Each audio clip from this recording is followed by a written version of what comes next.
А скільки можна заощадити, обравши гібридний автомобіль? За підрахунками, власники гібридів витрачають до 40% менше коштів на пальне, ніж власники класичних бензинових авто. Середньостатистичний пробіг складає 20 тисяч кілометрів на рік. Будь-який бензиновий кросовер споживає близько 9 літрів на 100 кілометрів. Це приблизно 1800 літрів, тобто 99 тисяч гривень на рік. Гібридний автомобіль з витратою 5,5 літрів на 100 кілометрів – лише 1100 літрів. Економія 38,5 тисяч гривень щорічно. Додайте сюди зниження зносу гальмівної системи завдяки рекуперації. Менше навантаження на двигун, адже він працює не постійно.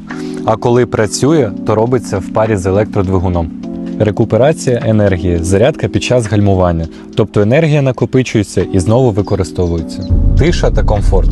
Висока залишкова вартість на вторинному ринку, адже доля гібридних авто вже перевищила долю бензинових. А наступного разу розглянемо базову комплектацію Nissan Qashqai.